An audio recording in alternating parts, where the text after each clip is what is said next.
So listen, take care of your appearance. Be the last person to speak. Speak succinctly. Remember the words that makes you powerful. Control body language. Stillness speaks. Powerful vocabulary. Words which are not cliche.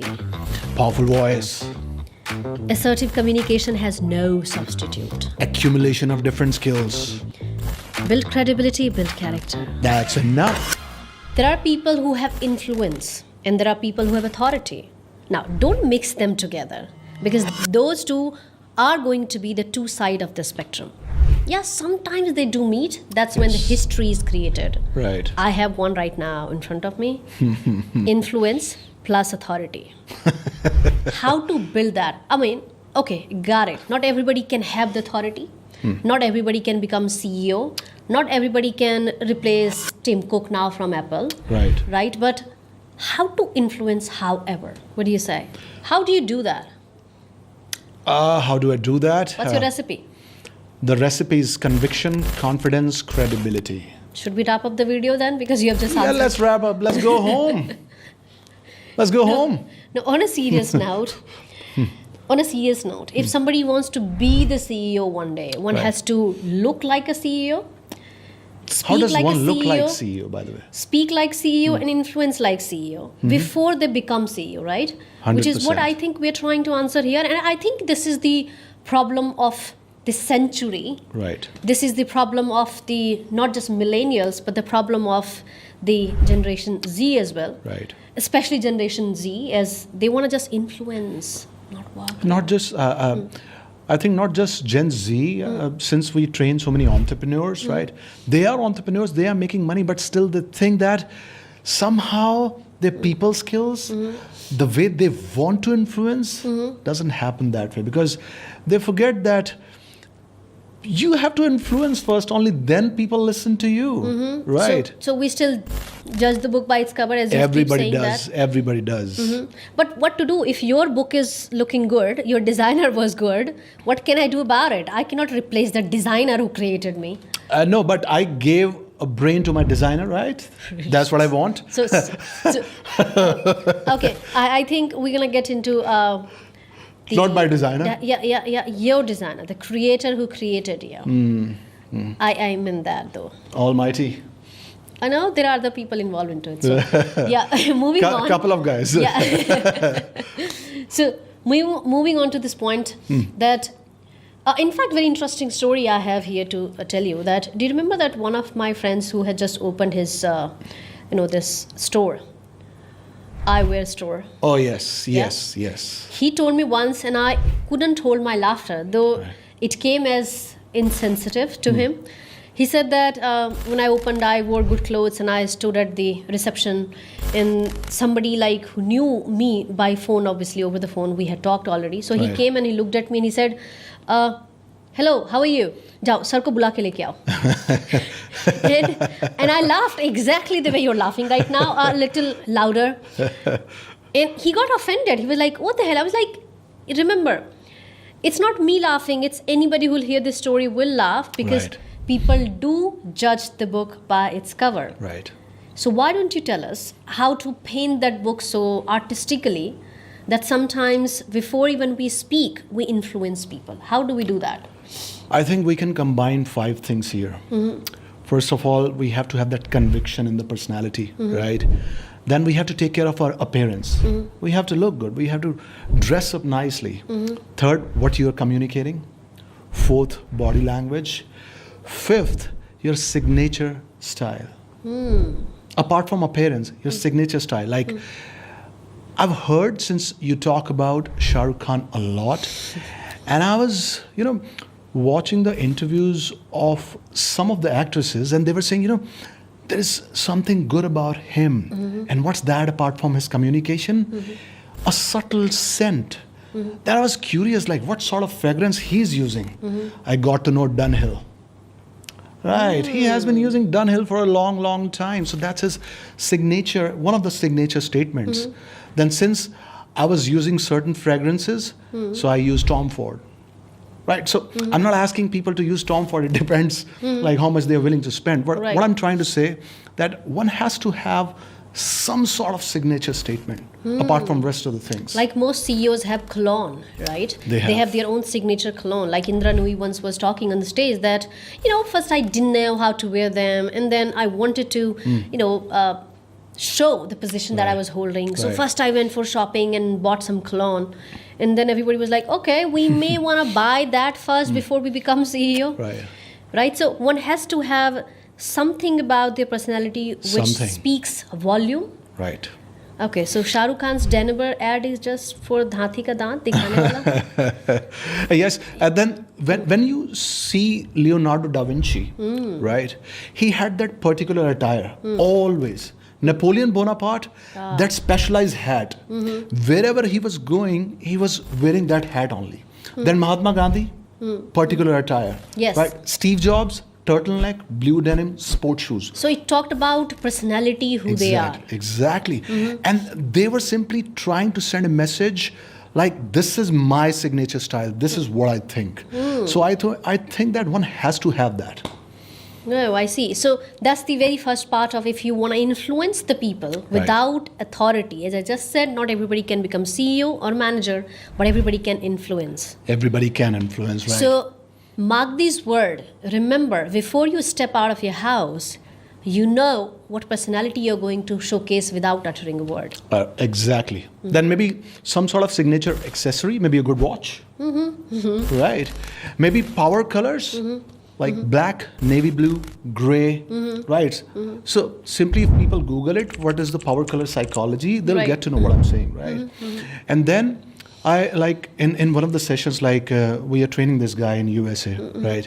So in the last session, I was telling him that, do one thing, stop saying thank you and stop complimenting people directly, indirect compliment. Right. And instead of thank you, just tell them that how their work contributed.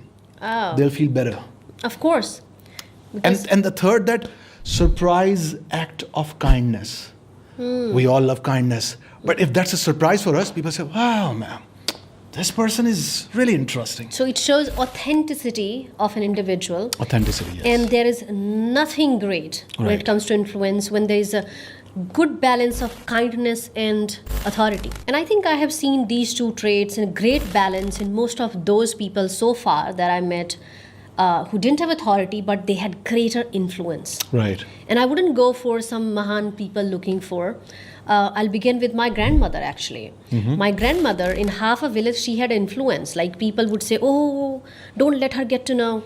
Otherwise, she's going to really, scare you. She's going to scold you. I always thought, what was that one ounce that allowed her to really have influence, such authority over people? Right. But because she was not Mukhiya of the village, right? So I noticed that she had a very good balance of warmth and competence. Okay, so I noticed that she was capable of doing everything what in that time women would need to excel in, whether it was culinary art or it was the art what people used to do in clothes and sewing things or weaving or any kind of those competence what a noble eligible women needed back then. She was really competent at that. But Nice. not just that, she had warmth as well. Like Right. she would let people see that through with her remarkable communication. Remarkable communication. Yes. And mind you, she was not a graduate or postgraduate. She was, in fact, not educated in school. She was self-educated human. Right? So her warmth, what I mean by saying that is the communication ability. She had three things: the ability to convey what she wanted to, quality in the talk. It was a quality talk. And the third and the most important, the character that she spoke volume with. Right? She had great assertion in her word, right? Which is what I think in most of the time lately that I notice people lack. They are such a passive communicator a lot of times that they, even if they want to be promoted to the position of leadership, they don't assert that. Wow, that's nice. As they say, your character builds your destiny. Yes. And your grandmother, she was master at it. She was a woman of her character.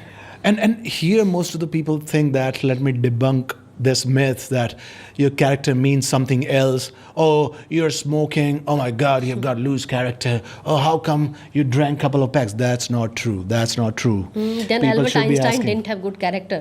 No, not at He was all. like, oh, well, I thinking and minding. In fact, Shah Rukh Khan smokes. Yeah.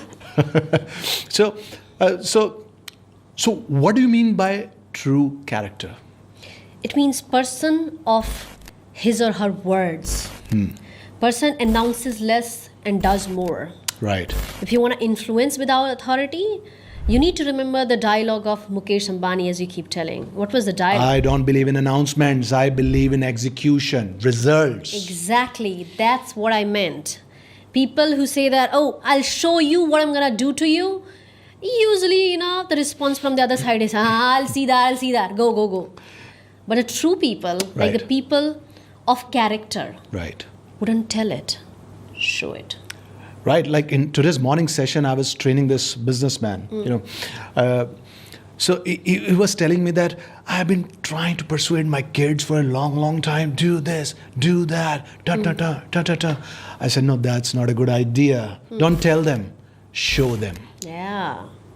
So that builds your credibility, right? Exactly. And a lot of times you don't need to tell people who I am. They know you. Why? Because of the credibility that you have built over the period of time. Right. And it is effective, in fact, in a small meeting room. 100%. So if your colleague know you, that this person is a person of commitment, and if you say, I have some objection in here, even if they're not gonna, use that or take it as a, final decision, but they would say, okay, we'll hear you.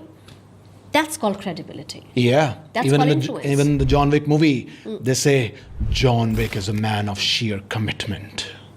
See, commitment. But people ask, like, what to say? What sort of words are to be used? What to do about it? Throw out all the words which are cliche, Right? right? Like, I am a leader. Leaders never say I'm a leader. They say I'm one of you. Right. They never say I'm a prophet. No prophet, sir, I'm a prophet. Even Yeah. even these spiritual gurus, they call themselves the messenger. Yeah, They don't call other people call them messengers. They Right. would say, I'm one of you. I'm one of you. Then Yeah. not the messenger of the God. Like I don't know. I haven't watched this movie. Maybe you guys can Well, try you keep watching talking it. about it. I have a great... Yeah, that movie is in my watch list, but this is going to be in my watch list forever. I'm not going to watch it. But we are talking about here relatability, right? So somehow people find it relatable if they understand. He's among us. That reminds me of one of the stories that I read about Mahatma Gandhi. So Mahatma Gandhi's communication was not a communication of a powerful authority or authoritarian or a language of Winston Churchill, right? So his language was subtle. And here is a catch in his communication that influenced and that made so many people stand behind him. Right. He spoke the language of public. Language of the people, they say. Yes. Don't speak in the language that you know. Speak in the language that they understand. Absolutely. That's what was secret of Mahatma Gandhi's influence. But make sure you're concise. At times Absolutely. people overdo it. Yeah, Oh all my the God, time. I gotta speak the language they understand. And they keep on speaking. That also happens because they are not sure of their own words, which is why it's important your ability of not going passive most time, ability Right. to stay true to your words, ability to be really clear of your thoughts. Right. Everything begins with clarity. The clarity is the fundamental of becoming good leader. That's what I Right. see. But then I remember what you've just said. This reminds me of Winston Churchill.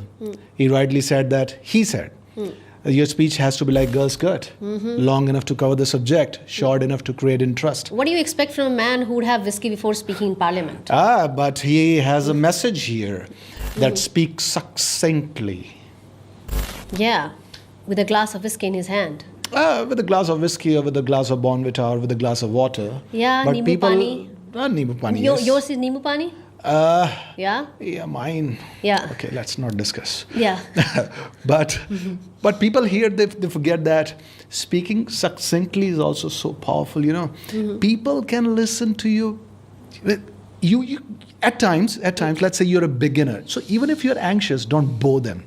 So what people do that they're anxious, but they are still speaking, and that's mundane, that's monotonous. So it's very important to speak succinctly with a powerful voice, Yeah, you just did it. Yes. So Napoleon Bonaparte said once, 10 people can make more noise by speaking than 1,000 people being silent. Right. He who sleeps in noise awakens in silence. So are we just competing with a dialogue? Yes. Yeah. It's a dialogue competition now. Oh, I had no intention of being part of this competition. Let's come back to the topic. So, is that it? So there are thousands and thousands of hours that it may take to really bring Accumulation of influence. different skills. Yes. So what we can do right now is that we can sum it up, and if people need more help in actually getting to the nitty-gritties of authority and influence and how to Right. bring the great balance between these two, they can reach us, they can find us, then they know where we are, right? So listen, take care of your appearance. Be the last person to speak. Speak succinctly. Remember the words that makes you powerful. Control body language. Stillness speaks. Powerful vocabulary. Words which are not cliche. Powerful voice. Assertive communication has no substitute. Accumulation of different skills. Build credibility, build character. That's enough.